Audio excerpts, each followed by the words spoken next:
السلام علیکم کلاس، آج ہم لوگوں نے شارٹ کوسچن کرنے ہیں پرچون فروش کے۔ سب سے پہلے ہمارے پاس شارٹ کوسچن ہے پرچون فروش کی تعریف۔ تو یہ آپ لوگوں نے لانگ کوسچن میں پڑھا تھا۔ سب سے پہلے تعارف کے بعد تعریف پرچون فروش کی کہ پرچون فروش کون ہوتا ہے۔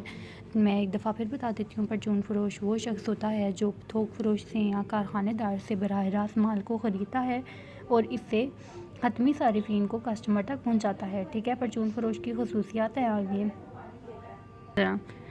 آگے پرچون فروش کی کچھ خصوصیات ہیں۔ یہ خصوصیات تقریباً 6 ہیں، تو یہ آپ لوگ پڑھ لیجیے گا۔ آگے ہے پرچون فروش کے فرائض۔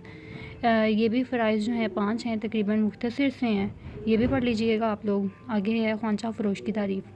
خوانچہ فروش کون ہوتا ہے، یہ میں آپ لوگوں کو مختصر سا بتا دیتی ہوں۔ خوانچہ فروش وہ شخص ہوتا ہے جس کی اپنی کوئی مستقل دکان نہیں ہوتی، بلکہ یہ لوگوں کو چل پھر کر اپنا مال فروخت کر رہا ہوتا ہے، اور خوانچہ فروش جو ہے نسبتاً کم قیمت پر اشیاء کو اپنی فروخت کرتا ہے۔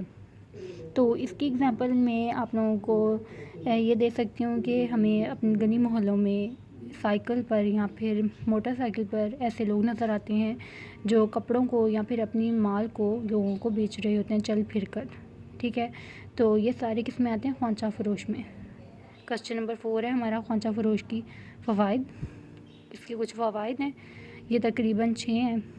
ٹھیک ہے، یہ بھی آپ لوگ پڑھ لیجئے گا، اس میں میرا سمجھانے والا کچھ بھی نہیں ہے۔ آگے ہے نقصانات۔ بالکل اس کے نقصانات بھی بہت آسان سے ہیں، یہ بھی آپ لوگ پڑھ لیجئے گا۔ آگے ہے شعبہ دار اسٹور کی تعریف، نیز اس کی خصوصیات بیان کریں۔ شعبہ دار اسٹور اور چین اسٹور میں فرق ہم لوگوں نے کل کے لیکچر میں کیا ہے۔ ٹھیک ہے، میں پھر بتا دیتی ہوں ایک دفعہ کہ شعبہ دار اسٹور کون سے اسٹور ہوتے ہیں۔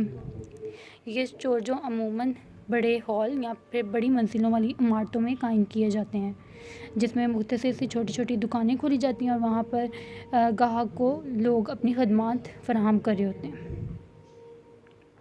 شعبہ دار اسٹور کی میں نے آپ لوگوں کو اگزامپل بتائی تھی، جس میں ایمپوریم مال یا پیکیجز مال جو ہیں وہ آ جاتے ہیں، جس میں بڑے بڑے پلازوں میں دکانیں کھولی جاتی ہیں ہر طرح کی۔ ٹھیک ہے، اور ان دکانوں سے لوگوں کو فیسلٹیز پرووائڈ کی جاتی ہیں۔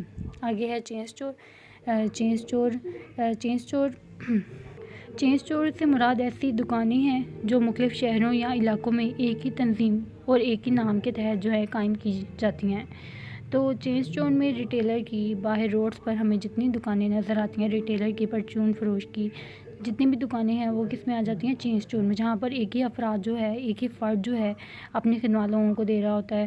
ٹھیک ہے، لوگوں کو سامان بیچ رہا ہوتا ہے، جتنے بھی طرح کی خدمات ہوتی ہیں پرچون فروش جو ہے لوگوں کو دے رہا ہوتا ہے، تو وہ کس میں آتا ہے، چین اسٹور میں۔ آخری ہم لوگوں کا سوال ہے امدادی باہمی کے اسٹور۔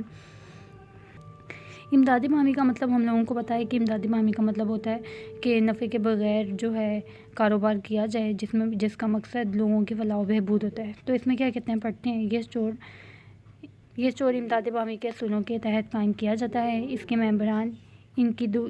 ممبران ہی کاروبار کے مالک ہوتے ہیں اور وہی اسٹور کو چلاتے ہیں۔ ٹھیک ہے، سرمایہ بھی انہی کی طرف سے فراہم کیا جاتا ہے، لیکن جو نفع ہوتا ہے وہ نفع کمانا ان کا غرض نہیں ہوتا۔